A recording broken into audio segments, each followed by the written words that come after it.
इंद्रियां जब हम छूट कर देते हैं उनकी, तब वो आकर्षण हमें सताता है। इसलिए महापुरुषों ने आज्ञा की है कि इंद्रियों को खुला मत छोड़ो।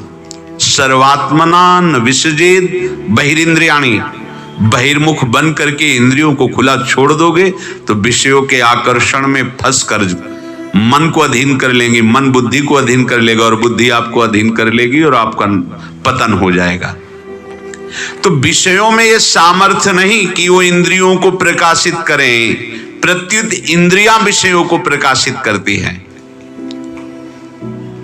इंद्रियां अपने स्थान में रहती हैं और विषयों का ज्ञान कराती हैं। इसलिए इंद्रियां बलवान हैं विषय से भी। इंद्रियेभ्यः परम मना। अब जैसे विषय इंद्रियों को नहीं जानते पर इंद्रियां विषय को जानती हैं, ऐसे इंद्रियां मन को नहीं जानती, पर मन सभी इंद्रियों का ज्ञान रखता है। कर्मेंद्रिय ज्ञान इंद्रिय सब पर उस भारी है, जैसा चाहेगा वैसा इंद्रियों से चेष्टा कराएगा। इंद्रियों में प्रत्येक अलग अलग इंद्रिय की अपनी अपनी रुचि, अपना अपना विषय है। देखने की रुचि, सुनने की रुचि, देखने की सामर्थ्य, सुनने की सामर्थ्य, सूंघने की सामर्थ्य। पर मन की सब इंद्रियों के शासन की सामर्थ्य है। अगर वो चाहे तो श्रवणेंद्रिय होते हुए भी सुनाई नहीं देगा, नेत्रेंद्रिय होते हुए भी आंख खुली होगी दिखाई नहीं देगा। बड़ा सामर्थ्यशाली है। विषय से बलवान इंद्रियां हैं और इंद्रियों से भी बलवान मन है। जैसे कान केवल शब्द सुन सकते हैं, ऐसे स्पर्श रूप रस गंध आदि त्वचा केवल स्पर्श ये सुन नहीं सकती, ये केवल स्पर्श सुख देखेगी। रसना केवल रस को, नासिका केवल गंध को, ऐसे। पर मन सबको, ये देखो मन सबको, कर्मेंद्रिय ज्ञानेंद्रिय सहित वो सबका नेता है। वो जब जैसा चाहेगा जिस इंद्रिय से वैसा करा लेगा। बहुत समझने का विषय। कोई भी विषय इतना बलवान नहीं है कि वो इंद्रियों को परास्त कर दे, क्योंकि इंद्रियां उसको जानने वाली हैं। विषय को इंद्रियां ही प्रकाशित करती है विषयों को। अर्थात विषय से भी बलशाली इंद्रियां और इंद्रियों से भी बलशाली मन। मनसस्तु परा बुद्धि। बुद्धि मन को जानती है, इंद्रियों को भी जानती है और विषय को भी जानती है। विषय इंद्रियों को नहीं जानते, इंद्रियां मन को नहीं जानती और मन बुद्धि को संपूर्णतया नहीं जानता। ध्यान रखना। पर बुद्धि मन को, इंद्रियों को, विषयों को, इनको जानती है। जैसे मन कैसा है इस समय, ये निर्णय बुद्धि करती। अशांत है, चंचल है, मलिन है या आनंद में है, ये निर्णय बुद्धि बता। आज मेरा मन बहुत आनंदित हो रहा है, आज मेरा मन अशांत है, ये निर्णय कौन कर रहा है? बुद्धि। इंद्रियां ठीक काम कर रही हैं कि नहीं, ये बुद्धि जानती है। बहुत सुंदर विषय है। अगर इसे धीरे से समझ जाओगे तो बात बहुत आपको सपोर्ट करेगी ये काम पर विजय प्राप्त करने के लिए। इंद्रियां, मन, पूर्ण परिचय बुद्धि जानती है। अब आगे की बात करें। यह बुद्धि परतस्तुषः, जो बुद्धि का भी स्वामी है वो अहम है, मैं। इसीलिए मेरी बुद्धि आज ठीक निर्णय नहीं कर पा रही, अभी मैं बात नहीं कर पाऊंगा। वो मैं बोल रहा है, शुद्ध मैं नहीं। अंतःकरण में देहाभिमान जो बैठा हुआ है, जो देह भाव को प्राप्त है, अंतःकरण में जो तदात्म है वो मैं बोल रहा है। शुद्ध मैं का प्रतिबिंब स्वरूप है ये मैं ही। जैसे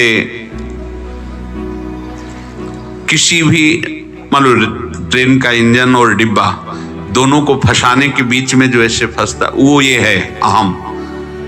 ये जो अंतःकरण का अहम धर्म है, अंतःकरण में चार हैं, बुद्धि, मन, चित्त और अहंकार।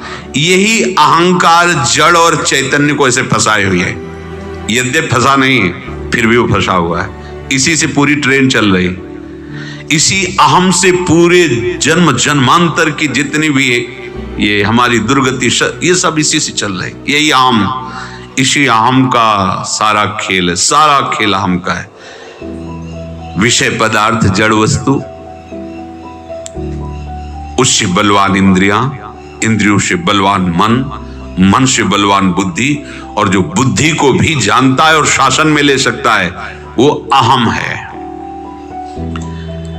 और इसी अहम में काम रहता है, मुख्य स्थान इसका अहम है। ये सब आफिशें हैं, विषय पदार्थ, इंद्रियां, मन और बुद्धि, ये सब बड़ी बड़ी उसकी आफिशें काम की। लेकिन ये काम का जो एकांतिक महल है वो अहंकार है, अहम में रहता है। और उसी अहम से जब हम स्वीकार करते हैं कि मुझे ये भोगना है, तो पूरा ये सिस्टम काम कर रहा है कामना से। बुद्धि निश्चय करती इसमें सुख है, मन संकल्प करता है भोगने का, इंद्रियां चेष्टा युक्त हो जाती है और वो समझता है मैं इस सुख को भोग रहा हूं। ये जो अहम है ये शुद्ध चैतन्य भगवद अंश नहीं है, ये उसका प्रतिबिंब स्वरूप है। जैसे एक बिलेट ऐसे रख दो और ऊपर से कपड़ा ढक दो या कागज ऐसे रख दो और नीचे से चुंबक हिलाओ तो बिलेट ऐसे नाचेगा। अगर ज्यादा सामर्थ्यशाली चुंबक हो तो ऊपर से कोई भी लोहा रख दो, वो जैसा चुंबक आप हिलाओगे वैसा होगा। चुंबकीय शक्ति से जैसे वो ऊपर का हिलता है, वो जड़ है, उसमें चलन फिरन नहीं है, पर चुंबकीय ऐसे आत्म शक्ति के प्रकाश से ये सब संचालित हो रहे हैं। अहम, मन, बुद्धि, चित्त, इंद्रियां, सब वो कर नहीं रहा, उसका स्वाभाविक प्रकाश ऐसा है।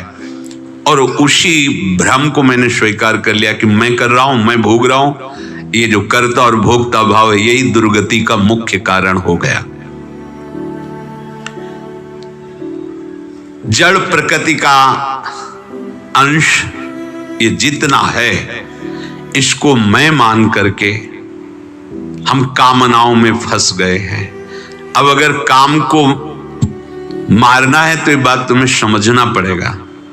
समस्त विकारों से छूटने का सीधा उपाय, हर विकार अहंकार में मुख्य रूप से है। जड़ चेतन के तदात्म और आकर्षण, इसी से सबकी दुर्गति हो रही है। जड़ में चैतन्य का तदात्म होना, जड़ भोगों का आकर्षण होना है। ये आब्रह्म स्तंभ पर्यंतम सर्वम मायामयम जगत, मूल बात यही है। ऐसा तदात्म है कि जैसे अग्नि का कोई स्वरूप नहीं है, जैसी लकड़ियां रख दोगी वैसे ही अग्नि का स्वरूप दिखाई देगा। बिजली का कोई स्वरूप नहीं है, जैसा यंत्र होगा वैसे उसके आकार की, ये पंखा ऐसे जो घूमता है, ये हीटर, ये कूलर, अग्नि का कोई स्वरूप नहीं। लकड़ियां टेढ़ी मेढ़ी तो अग्नि टेढ़ी मेढ़ी, चार कोने का तो चार कोने का दिखाई देगा।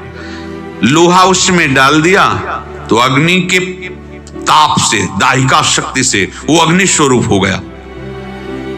बस ठीक ऐसे समझो, ये जो चलन फिरन, हिलन डोलन, देखन, ये मेरी नहीं है,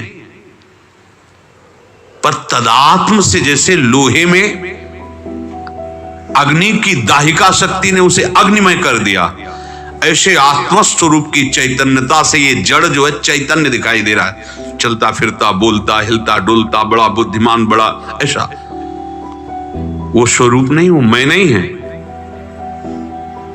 वो हमारी मानी हुई तदात्मता है। अगर ये तदात्म भाव हट जाए तो अभी ब्रह्म स्वरूप हो, आपको अनुभव हो जाएगा।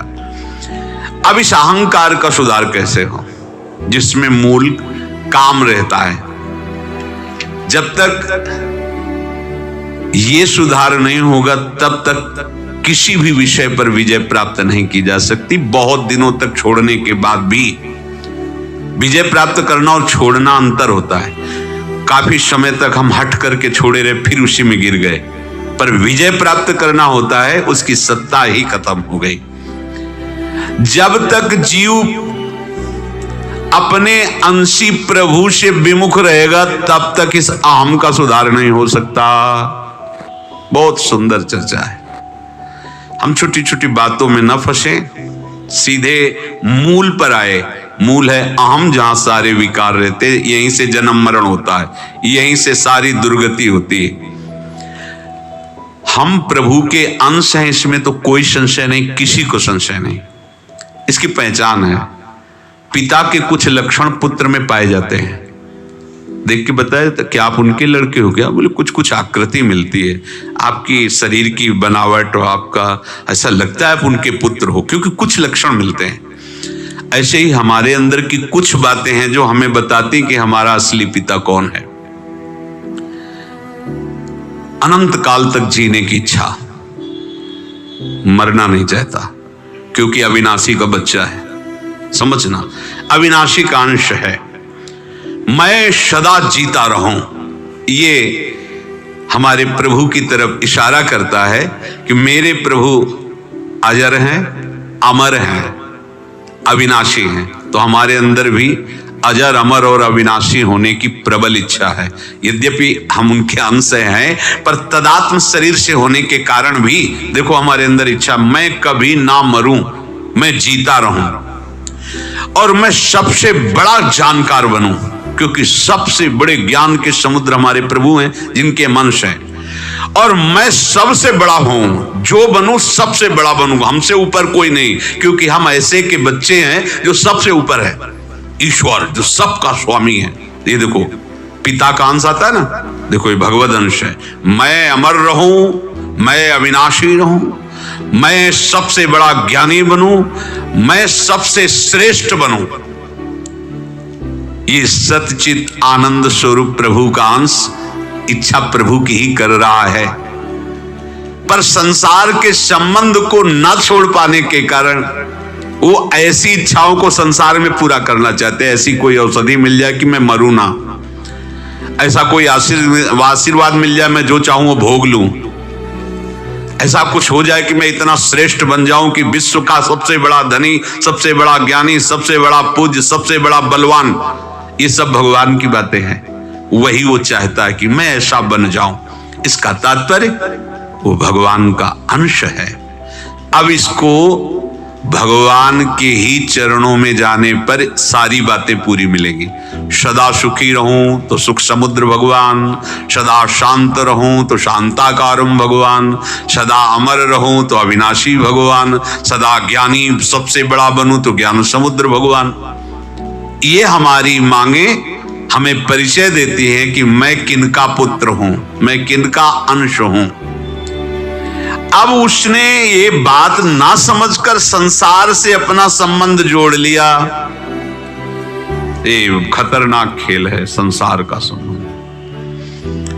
बहुत बड़ा एक घाटा हो गया है, बहुत बड़ा घाटा। भगवान गुरुदेव रूप से आते हैं और हटाना चाहते हैं, हटो, चलो इधर मेरे मार्ग में चलो, पर वो उनकी अवहेलना करके उसी संसार के संबंध को दृढ़ करता है। ये मेरे, तू मेरा क्या? मंत्र दिया, उपासना दिया, इससे क्या होता है? हाँ, इससे कुछ नहीं होता। उसने पैदा किया है, उसने हमें पाला है, पोषा है। उन संबंधों, भ्रमात्मक संबंधों की दृढ़ता, तो भाई तुमने संबंध जोड़ा है तो तुम्ही को तोड़ना पड़ेगा। और बिना संबंध का राग तोड़े तुम अपने अंशी से नहीं मिल सकते। ये मर्यादा है।